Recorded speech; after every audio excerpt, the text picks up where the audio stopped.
Hello, welcome to JupiterAudiobooks.com. I hope you enjoy this audio.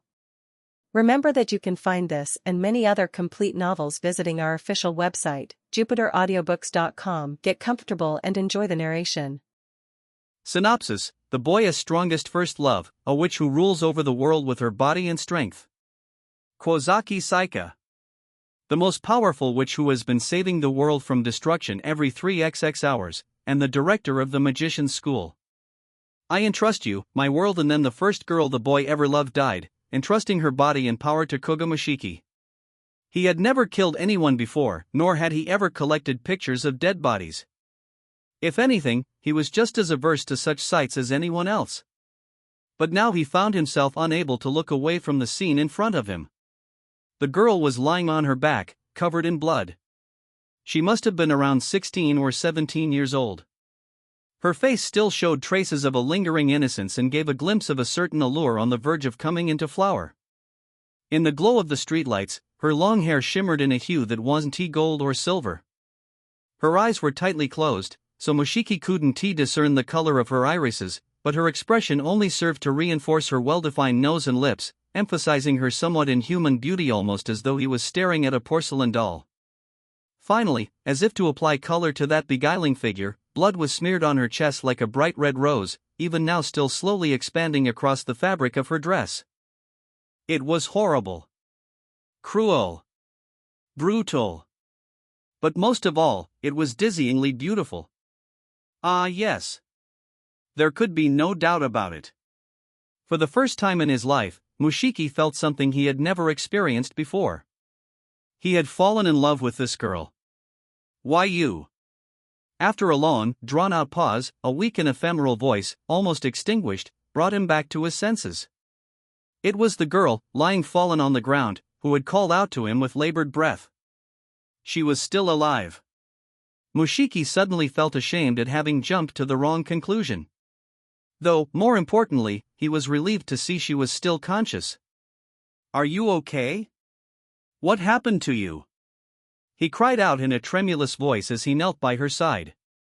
He still didn't know what was going on, and his thoughts were an absolute mess.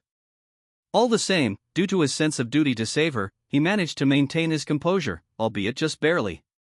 The girl's eyes fluttered open. A pair of fantastical eyes. A light in every color imaginable slowly studied his face.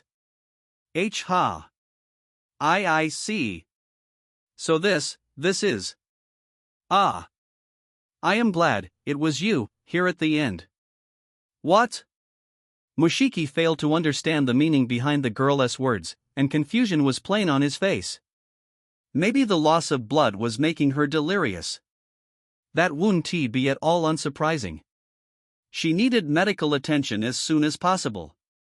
However, there was no such equipment nearby, and even if there had been, he wouldn't have known how to treat her. He tried calling an ambulance, but his phone seemed to be out of range. As such, his only option was to carry her to a hospital himself. But where on earth was he to go, what with the world having changed so profoundly? At that moment, Mushiki looked up at the sound of footsteps echoing behind him. There was no telling the identity of the approaching figure, but regardless, this was a godsend. Mushiki wasn't skilled enough to save the girl by himself. He stood and began to turn around to ask for help, when, didn't run, ugh. The girl didn't even have time to finish her sentence.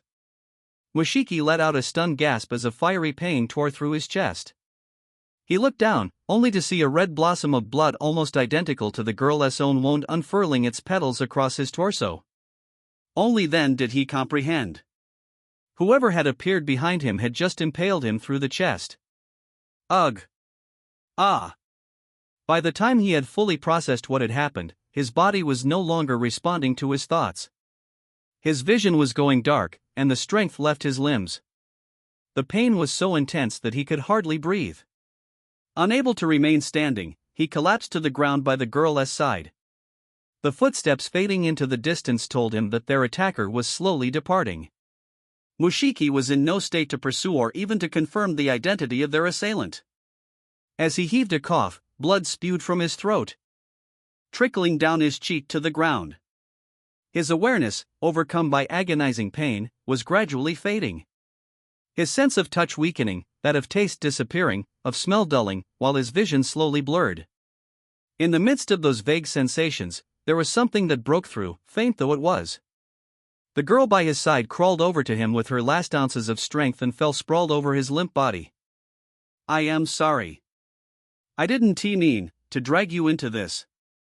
But it can be helped now. I am going to have to stick with you until the end."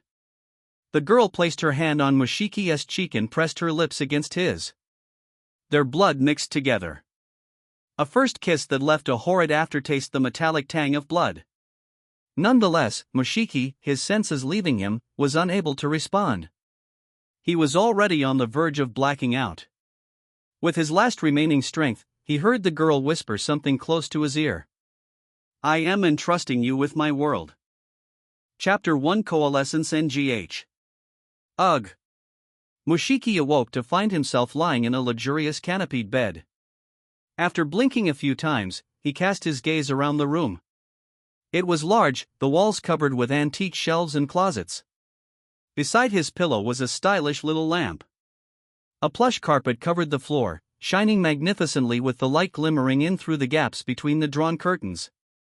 It was a dazzling awakening in this beautiful bedroom, and the elegance of it all was rather striking. The only problem was that it was all utterly foreign to him. "What the?" A murmur escaped his lips. Maybe it was because he had just woken up, but his ears were ringing, and he could hardly make out his own voice.